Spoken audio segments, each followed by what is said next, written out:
केन्दुझर जिला भारतीय मजदूर संघ पक्षर सांबादिक सम्मेलन केन्दुझर जिला पटुल सहर में आज जिला भारतीय मजदूर संघ पक्षर एक सांबादिक सम्मेलन अनुष्ठित होता।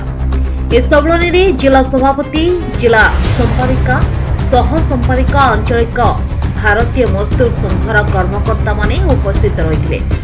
विगत किछि दिन पूर्व जिला ठेका मजदूर संघर सभापति भावे बलाणी अंचल एक वरिष्ठ नागरिक घोषणा कर केन्दुझर जिला भारतीय मजदूर संघ पक्षर अवध्य घोषणा करने सहित यह विरोध में दृढ़ कार्यानुष्ठान ग्रहण करने राज्य कमिटी पाखरे दाबी कर।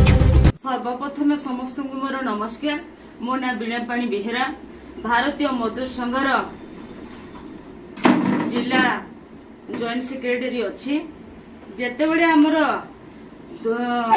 जुलाई 23 तारीख ठिका मजदूर संघ ना प्रतिष्ठा दिवस दिन से गोटे अवैध कमिटी कले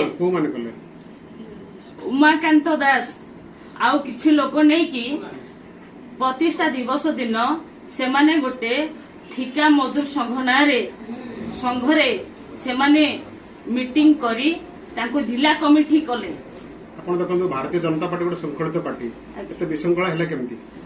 ए भारतीय मजदूर संघ आज्ञा ये हूँ अण राजनैतिक संगठन, ये कौन पार्टी नुह। ये आम सूचई दौचु ये हूँ श्रमिक हित, राष्ट्र हित, उद्योग हित। ये हजार हजार श्रमिक संगठन आम बीएमएस ओतप्रोत भाव जड़ित होई आम काम करुचु। तेणु आम चाहूनु आज्ञा जोटा जिले में आज्ञा जानी नाहांती आमे जिला कमिटी जानी नहु किंतु राज्य भी जानिनी सेमाने अवैध भावरे सेमान जाईकी संस्कृति भवन रे 23 तारीख प्रतिष्ठा दिवस थिला। प्रतिष्ठा दिवस रे सेमाने कोन कले ना मीटिंग कले, तापर जिला घोषणा कले, जिला कमिटी कले ठिका मजदूर संघर कमलापति यादव तांको प्रेसिडेंट रखा हेची जोटा कि आमे जिला वाला जानिनु राज्य जानि नहती। एटा हैला केमिति? एथि पे आमे आज प्रेस मीडिया रे जणे दवा पई चाहूचु ये जो काम से करूचंती एटा उचित नुह। आगामी दिन रे आज प्रेस मीडिया रे मु कहि देई कि जाउची आगामी दिन रे जदि आउ किछि रैली करंती एई 6 तारीख दिन से माने कोन करचंती रैली भी करचंती। मुख्यमंत्री जिला कार्यालय रे कलेक्टर को दाबी पत्र देइचंती काहेकि आज्ञा जोठी तांको ए पर्यंत स्वीकृति दिया जायनी को अधिकार से करिवे काहेकि लोक को ठकिवे। तेणु आज भारतीय मजदूर संघ ए निष्पत्ति नैची जिला कमिटी आज आसी प्रेस मीट रे बयान दउची जे ए सब असत्य अटे। आगामी दिन रे जदि एमिति किछि आ कार्यक्रम करंती तांको नार आमे दृढ़ कार्यानुष्ठान ग्रहण करिवु। आज भारतीय मजदूर संघ द्वारा बड़बिल ठारे जो सामाजिक सम्मेलन रखा जायछि मुख्य उद्देश्य रही आमर किछि भारतीय मजदूर संघ केन्दुझर जिला श्रमिक हित, राष्ट्र हित, उद्योग हित दिगरे कार्य करबा बेले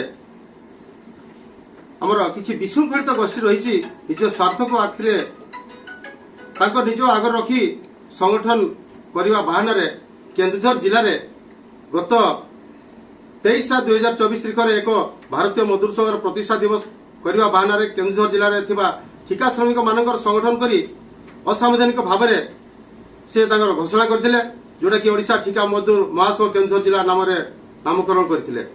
सेथिरे बलाणी ठिका मजदूर संघर श्री कमलापति यादव को सभापति भाव घोषणा करथिले किंतु एथिरे हमर जोटा कि ओडिशा रे जो रही ठिका मजदूर महासंघ तार थारु किछि भी से निष्पत्ति नहीं नथिले कि तांकर मान्यता नथिला कि केन्दुझर जिले में भारतीय मजदूर संघ द्वारा परिचालित हबो ए जो ठिका मजदूर महासंघ ये सब असंवैधानिक भाव से घोषणा करथिले।